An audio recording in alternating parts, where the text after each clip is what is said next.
this the end of the Jeep Gladiator for me? Well, good morning, everybody, and how are you today? Pretty good here. Is this the end of the Jeep Gladiator for me? You know, check engine lights, auto stop failure, radio black screen. I mean, how much can a person take, right? You know, I've talked about, particularly on my other channel, about having issues with vehicles in the past, particularly little gremlins, electrical things, check engine lights, little problems and things. Those little annoying, quirky, I don't even know if I'd call them quirky, more like quality issues, right? Things that keep going wrong, things that keep popping up, things that can't be fixed. And I can't help but start to wonder about my Jeep Gladiator. Now, let me say first off, I love this truck. I really do. It's one of my favorites of all time. But how much can you take, you know? I took it into the dealer recently because I had that, seems like on again, off again check engine light. It came on again. I took it in. At the same time, I had the auto stop failure light. Of course, when I took the Jeep into the dealership, the auto stop failure light had gone out, which seems to happen regularly. You know, you'll drive 2 or 3 times, it's fine. The next time the light's on, you turn it off, turn it back on, the light's gone. Just kind of the way that it goes. So just one of these little weird things that happens, you know. So I took it into the dealership. I'm not going to go into great depth about that. You know, I made a video about that. And they did the software upgrade, and the light on the dash is gone, and the auto stop failure has not happened again. And they told me that that upgrade should, they think, they weren't definitively positive, but they think that that will also remedy the auto stop thing, and that they're somehow magically connected. I don't know. So I'm hoping that's the case. I'm hoping that I don't get any more of these very annoying and troublesome lights on my dash. Now, let me say, going back to the radio black screen, I had that happen one time. Shortly after I had the truck, I started it and the screen was black. It didn't go away until I restarted the truck. Now, let me tell you, somebody had a theory about that, which I think might be right. And that's that maybe the radio was upgrading. You know, it does a software upgrade. If there's something out there, they do it over the air. And maybe it had a software upgrade so that next time I started the truck, it was rebooting in essence, or resetting, or receiving the software upgrade, or who knows. You know, I mean, everything's computerized in these anyway. And, you know, when you upgrade your computer, typically it shuts off and then you have a period of inactivity, and then it comes back up.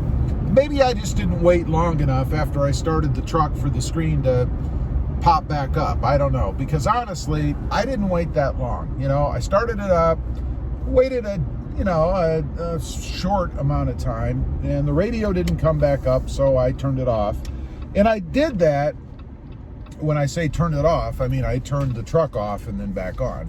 And the reason I did that is because I had a Ram Rebel that did the same thing. Although in that truck, it was the instrument cluster, which is all digital, as well as the radio that went off. So same thing happened. I shut it off, I turned it back on, and everything magically reappeared, and I never had that issue again. So I'm kind of hoping that that's the case with my Jeep Gladiator. We shall see. Like I said, I haven't had any issue. You know, I drove this truck on a long distance trip all the way from South Texas, extreme South Texas, to about the middle part of Colorado and back with no problems. You know, I didn't get any check engine lights. I didn't even have the auto stop failure. So it was perfect. And it's when things like that happen that it kind of redeems itself for me a little bit, if you will, right? I mean, I start to think, well, maybe it was just a fluke. And I thought that somewhat until we got home from that trip, and then sure enough, check engine light, auto stop malfunction, blah, blah, blah. So I have to ask myself, eventually, you know, you have to decide, is the Jeep Gladiator a reliable truck?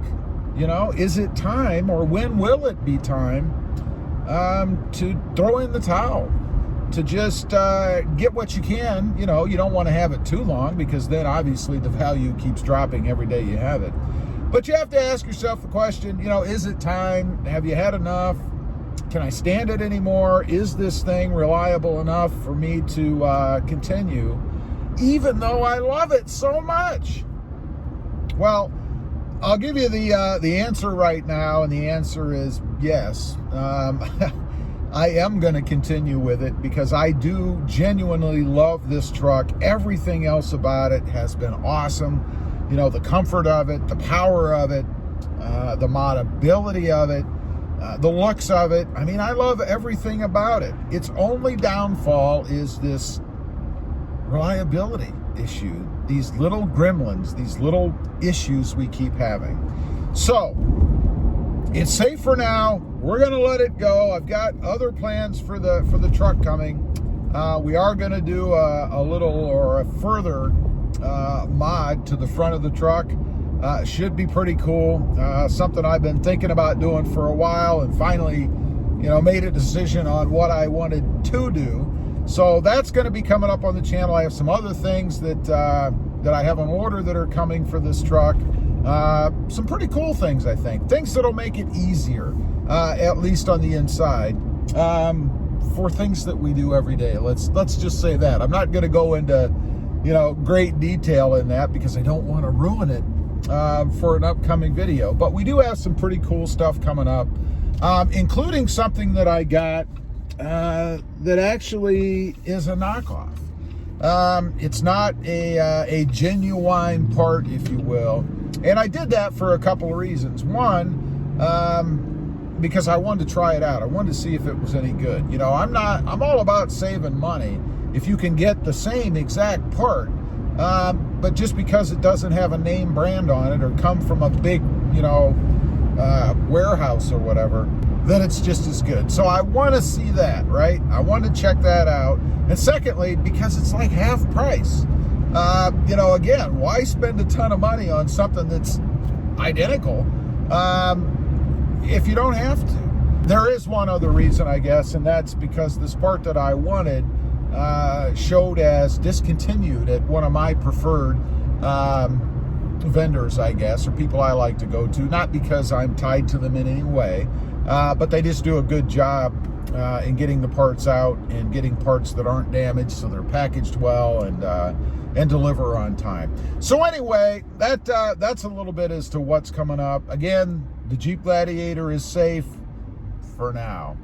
Leave a comment down below. Let me know what you think. What is your line? How far are you willing to go with a vehicle that has little gremlins or little recurring problems before you throw in the towel and get something else? I'd be curious to know. Also, real quick, if you haven't before and you're interested, check out my other channel. It is Rob Motive, all about my 2020 trouble-free Toyota Tacoma. Don't forget to click that notification bell so that you don't miss out on any upcoming videos. And if you wouldn't mind, smash that subscribe button on the way out. Thanks for watching. Stay safe out there.